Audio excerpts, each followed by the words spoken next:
Hi, it's Liz, and I just thought I'd give a little bit of an update. So, a lot of things have happened within this year, and I'm no longer doing the eco-friendly business. That happened when COVID happened, just because I was doing all the markets. Looking back, I think the amount of sewing that I was doing was quite excessive for the amount that I was making and selling. I mean, it was great. I loved all the markets and doing all that, but also it kind of felt a little bit like I was just constantly sewing and sewing and sewing. And so when I look back at that, it was great for that time. I do have a bunch of the fabric still here, so I am trying to figure out how my sewing room looks and what it's going to be arranging. I moved my sewing room into the smaller room, and we have our bedroom in the bigger room. So that caused a little bit of just combining all the fabric and trying to organize it in a smaller space. So I still have a lot of the fabric left over. I also, from the wedding, have still my linen fabric and all that stuff that I made for the napkins and the table runners and all that. So I still need to figure out what I'm going to do with that.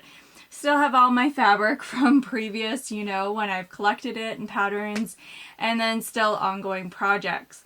I also am knitting, not as much I would say, but I still have quite a big stash. I knit here and there, but it's not as focused as I once was. I feel like for my personality, I do a lot of different crafts, just depending on what I feel like in that moment. So I am more motivated to do certain activities, like Christmas is coming up, so then there's certain gifts that I want to make. So in this kind of cleanup of reassessing what I'm going to do with my craft room, how to organize it, I've been going through my old inventory as well. So like these little things that I've been making on the embroidery machine, I have dogs, I have all these different ones, what I'm going to do with it. So at that time I was going through schooling as an early childhood educator. I graduated, and this is kind of what I would want, like little felt stories. And so that's what I was thinking on that. I'm not 100% sure I want to do markets again. I'm really not sure what route I'm going to be going. So I was also thinking I could maybe hot glue these. I don't know how well they would stay on to some hair clips or something. Or I could make little, counting games or anything. I'm not too sure. So I also started on some embroidery. There was this jean jacket that I think one of my sisters gave me. She was no longer using, but I started doing some embroidery. So I got embroidery transfer. So it's just a stick-on, and I think it's water soluble, so I just have to rinse it off after. I've never done hand embroidery, so this is definitely a project that I feel like I need once in a while when I need something really slow. It's just monotonous. And I bought some more transfer paper so that I'll be able to go up on one side and then go on the other side and do the exact same design. I did buy it as like a kit with the design on it, and then I photocopied it before I put it on because I only had one of these. So last year I wrote a book. It's a self-published book on Amazon. It's called The Pieces That We Inherit, Bridging Generations. And it's a Japanese-Canadian story, so it talks about like my journey to Japan, talks about my family history, some of the questions that I asked my siblings, kind of some of the information about my family. And so that was a really fun, interesting project.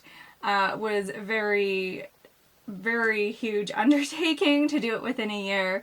But it was great, and I learned so much, and I probably wouldn't have had that push if I didn't get that grant to do it. So it was great to go through all the pieces and go through all the memories and chat with my dad and my family about it as well. So with that, we did some binding of the books. They're not perfect, but we kept our own copies, and that was kind of a neat bonding moment with the family as well. We got to talk about it.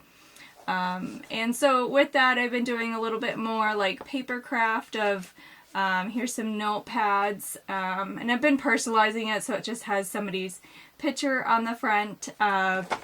but this one you just glue at the top, and then you got like a Bristol board on the back, and you're just cutting it down to size. So I'll probably be doing some videos of that. So I've also been looking more into like Japanese crafts and artwork and patterns. Patterns are a big thing. So I've been just kind of slowly introducing myself to the different crafts and art forms out there. So I feel like now that we're going into fall, we'll definitely be slowing down. So this year we got to go to Haida Gwaii, and that was an amazing trip. Definitely feel like more like once in a lifetime thing. We did fly there. You can take the ferry across, but I heard it's actually really rough. We did take a boat tour. If I had to redo it again though, I would definitely find a First Nations boat tour, because then they'd be able to give you more first-hand knowledge. The boat tour we went on was good. We were supposed to be able to go to, so the lower half of Haida Gwaii is called Gwaii-Haanas, and where we're going to meet the watchmen that were there, but the seas were too rough and we weren't able to go onto shore. But we did cross like the Hecate or something, and it was crazy. Like, it was pretty rough out there. But definitely worth it. Gwaii-Haanas had a whole bunch of abalone shells, and you can't take them, like they're still protected, but just very beautiful, very rich in the abundance of things, I would say, and how things are flourishing and growing, where, you know, plants are quite tall and lush. Some days were very hot and humid, but most days were very rainy while we were there, like very Tofino, rainy, cool weather.